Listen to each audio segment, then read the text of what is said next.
नमस्कार, मैं हूं विक्रांत सिंह। स्वागत है आप सबका क्राइम स्टोरी की इस दुनिया में। आशा करता हूं कि आप लोग स्वस्थ होंगे, मस्त होंगे और अपनी जिंदगी अच्छे से जी रहे होंगे।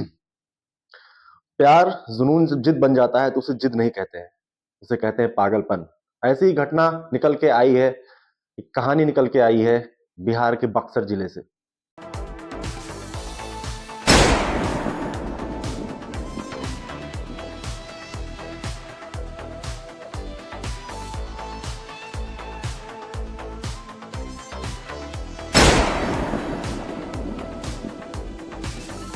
तो बक्सर जिले के उस गांव में शादी का माहौल, खुशियों का माहौल।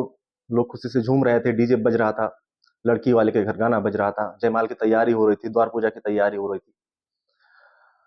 खैर, बारात वहां से चली। लोग नाचते झूमते जैसे होता है हम आपके यहाँ। बाराती लोग नाच रहे थे, आते हैं, द्वार पूजा होती है। द्वार पूजा के बाद अब बारी थी जयमाला की।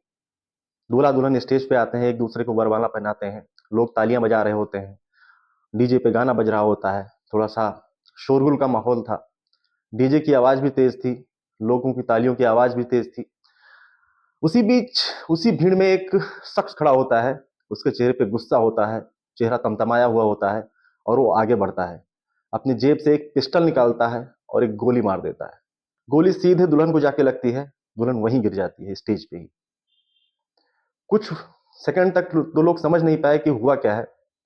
उसके बाद जल्द ही लोगों को समझ में आ गया कि दुल्हन को गोली मारी गई है, और उसी शोर और उसी डीजे की आवाज का फायदा उठाकर वो आरोपी जिसने गोली मारी थी वहां से फरार हो जाता है। दूल्हा बेचारा अवाक खड़ा है, वो तो जान ही नहीं पाया कि हुआ क्या है, आखिर में गोली क्यों मारी है।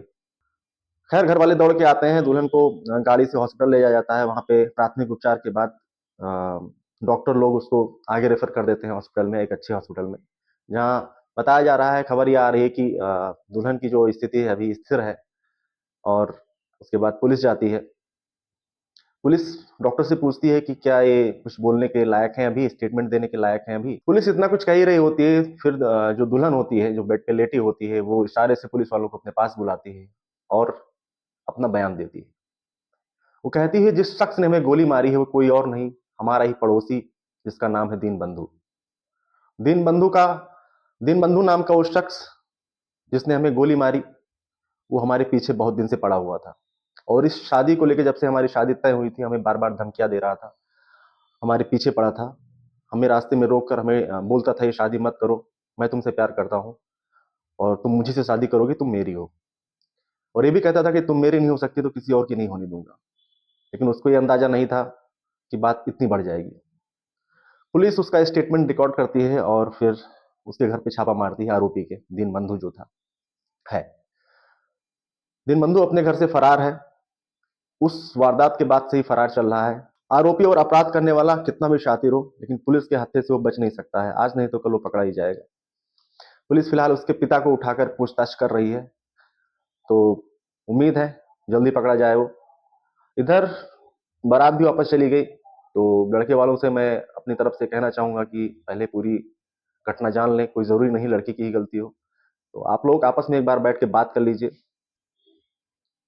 अगर चीजें ठीक है तो उस लड़की से शादी जरूर करना चाहिए लड़के को। एक सवाल जो सबके मन में घूम रहा है, क्या एक तरफा मोहब्बत थी या जुनून की हद पार कर चुका पागलपन।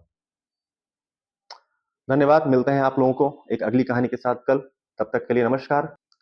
एक रिक्वेस्ट है आप लोगों से कि प्लीज हमारे चैनल को सब्सक्राइब करिए, सपोर्ट करिए, और ऐसे ही नई नई कहानियां आपको आपके लिए लेकर हम आते रहेंगे। तब तक के लिए धन्यवाद।